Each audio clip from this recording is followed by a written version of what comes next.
bilis ng panahon, ano? 1-year-old na si JR. Ay, kaya nga, tita, kanina, di ba, napakalikot. Kaya nung sumusubo siya ba kumakain, gumagano.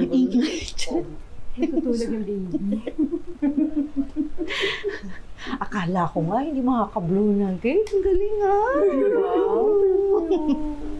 Alam mo, Millie, sabi ko kay Banong at Leila, pumunta dito. Hindi ba kalimutan nila yung mga nangyari? Alang-alang sa bata, wala na yung mga yun. May schedule na raw sila. Susera. At saka si Norma naman, busy sa school.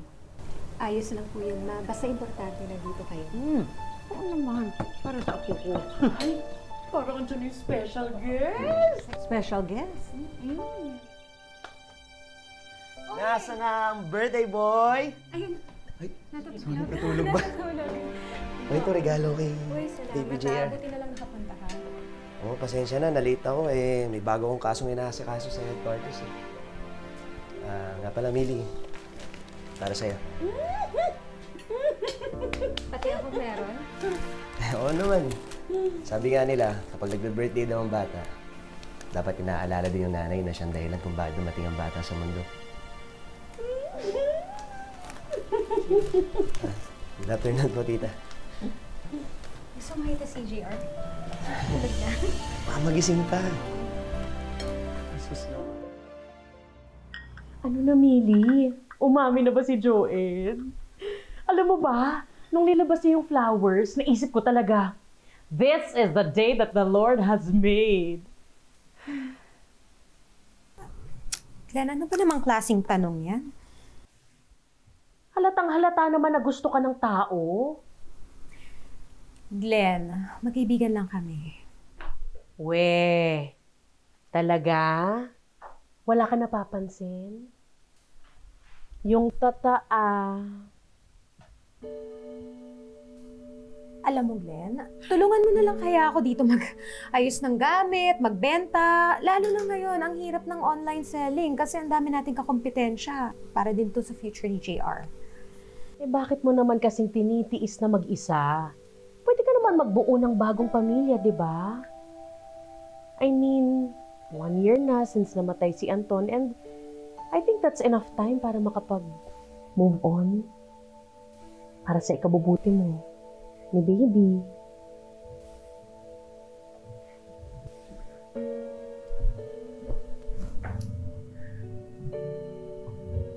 Glenn, kung gusto kong magpamilya, ayoko siyang gawin dahil sa personal kong rason o yung mga pangangailangan ng anak ko. Pero gagawin ko siya dahil mahal ko yung tao. Yun na nga. Paano ka magmamahal ng bagong tao kung si Anton pa rin ang nasa puso mo?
Millie,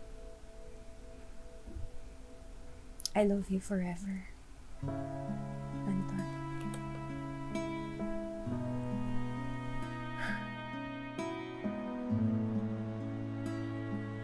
Wow, parang Limuel. Iba ka ah. Ang galing mo. Di ba nagsasaka? Magaling ka rin pala dyan. Di ko alam eh. Basta ang alam ko lang, Mahalaga sa akin ang paggawa ng mga ganito. Okay ba?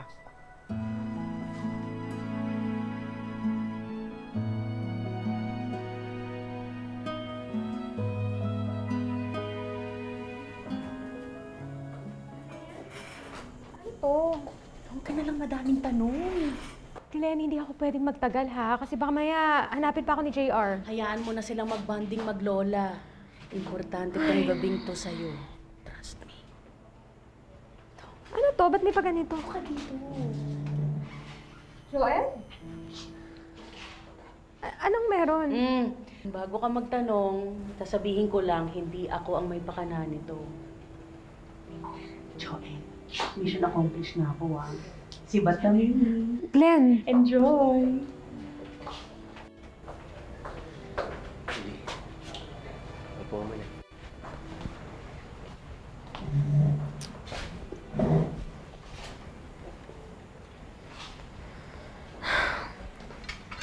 Joel, ano to?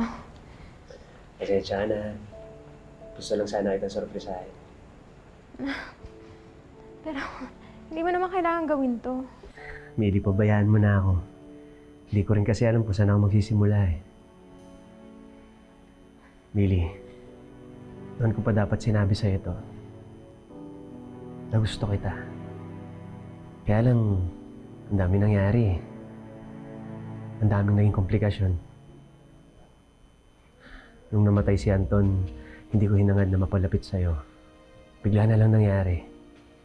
Nung nabuntis ka, akala ko magbabago yung nararamdaman ko sa'yo eh, pero hindi. Mili, lalo pang tumindi.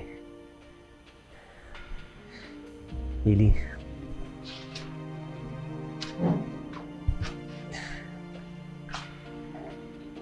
Mili, mahal kita. Ayoko nang maging kaibigan mo. Ayoko nang maging kaibigan lang.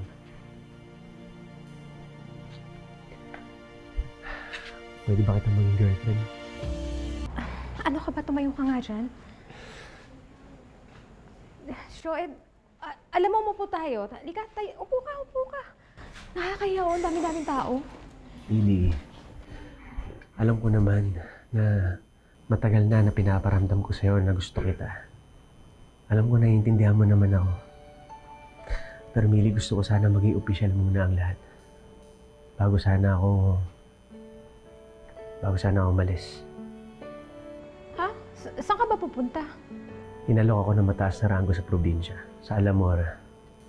Pero ayoko sanang tanggapin yun eh. Kasi ayoko malayo sa'yo. Kaya, Mili, gusto ko sana malaman yung nararamdaman mo para sa akin. May pag-asa ba ako sa puso mo? Pwede ba maging tayo?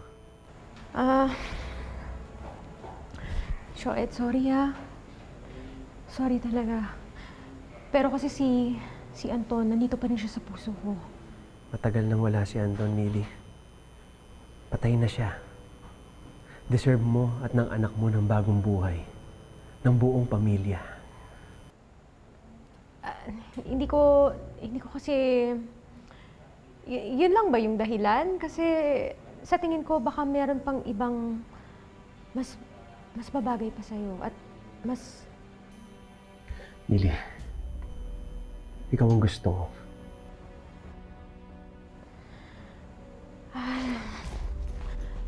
Joed, sorry talaga ha, pero kasi hindi ako handa.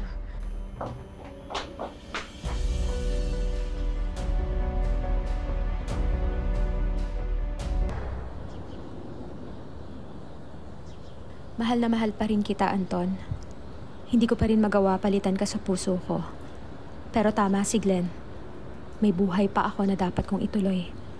May bagong pagkakataon na dapat harapin. Pinapangako ko sa'yo na aalagaan ko yung baby natin.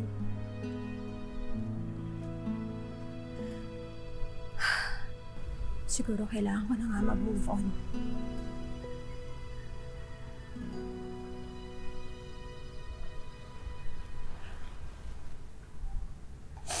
I love you forever, Anton.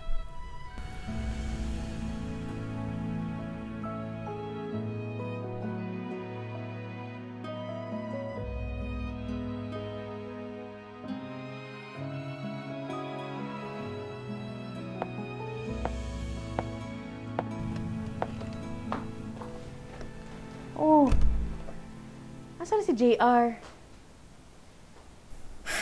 Dinala ko muna yung baby doon kay mama kasi request nila na makasama daw yung bata kahit ilang araw. Ikaw, ba't parang nakapanlabas ka? Glenn, pinakinggan ko yung sinabi mo sa akin. Susundin ko naman yung sarili ko. Meaning? Susundan ko si Joed sa Alamora. Tatanggapin ko na yung pagmamahal niya sa akin. Oh my God!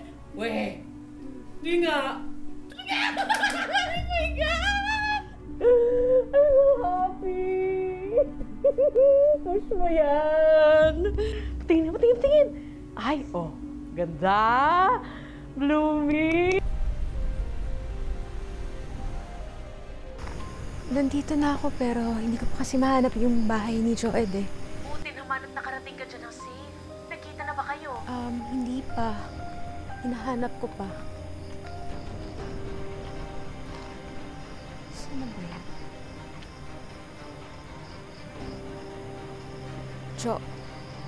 Joed? Oo, nakita ko si Joed. Babay mo na. Joed?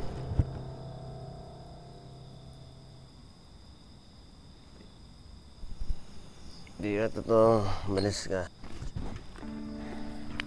Sinabi nang umalis ka na, alam ko hindi ka totoo. Joed, si Millie to. Alam ko, nakikita ko. Pero hindi ka totoo. Nanaginip lang ako ng gising. Alam ko, mali. Pulis ako. Hindi pwede. Pero kailangan eh. Gusto kong makalimot. Alam mo naman yun, di ba, pare? Ikaw, pupunta dito. Napaka-imposible. Kaya tigilan mo na. Huwag mo na akong pasahin pa. Umalis ka na. Tigilan mo na ako.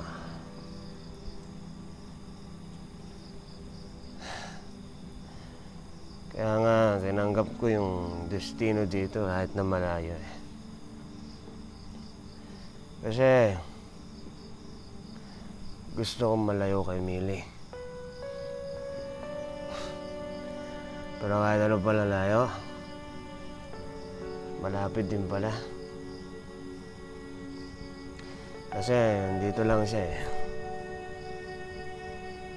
Dito lang sa puso ko. Parang nga akong tanga eh. Kahit na anong galing ko, kahit na anong gawin ko, para pa rin akong gago. Ang dami naman magandang babae dyan eh. Pwede ko naman ligawan. Pero hindi ko alam. Tinamaan talaga ako kay Millie, pare. Kaya ito. Alam ko, hindi pwede. Alam ko mali. Pero hindi ko naman sinasadya eh. Nangyari na eh. Kaya siguro, karma ko na to. Ayun. Hindi ko na alam kung paano. Paano na? Paano na?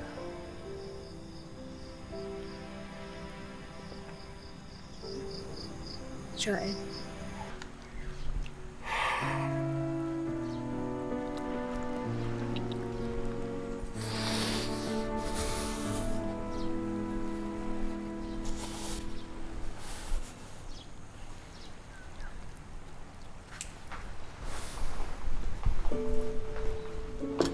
Sino yan?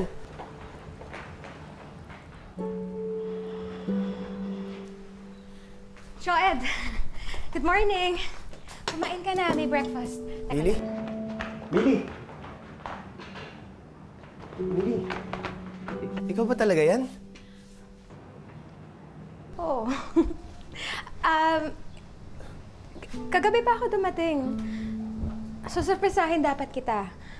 Pero kasi parang ako yun na sorpresa eh, dahil lasing na lasing ka dun sa labas ng bahay mo. Ikaw yung kausap ko. Teka lang.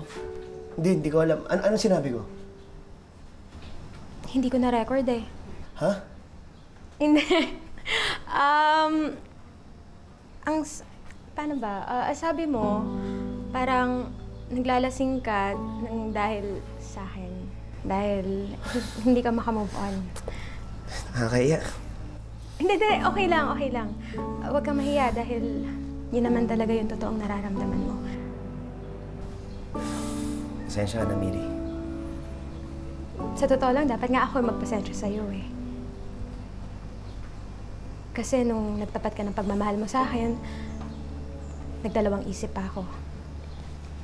Kaya sabi ko, hindi pa ako handa. Natatakot ako.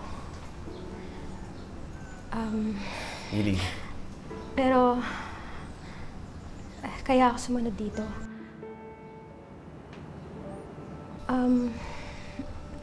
May ipagtatapat ako sa'yo, Joed. Miri. Tinatanggap ko na yung pagmamahal mo. Kung nandyan pa at willing ka. Oo! Oo, sagot ko rin sa tanong mo. Oo, sinasagot na. Hindi, yung sinasabi mo, oo yung sagot ko dun. Girlfriend na kita. Tayo na. Parang ganun na nga. Yes!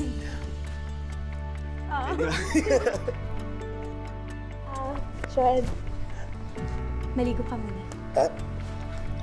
Sorry. Hindi pala ako nag-brush kagabi. Sige, sige. Joed, kumain na muna tayo kasi baka lalamig na. Sige. Gusto mo kape? Oo, kahit ano. Sige.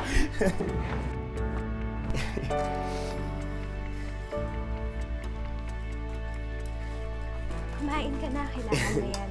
Nagabala ka ba? Lalo na nakainom ka katabi. May kailangan ka pa?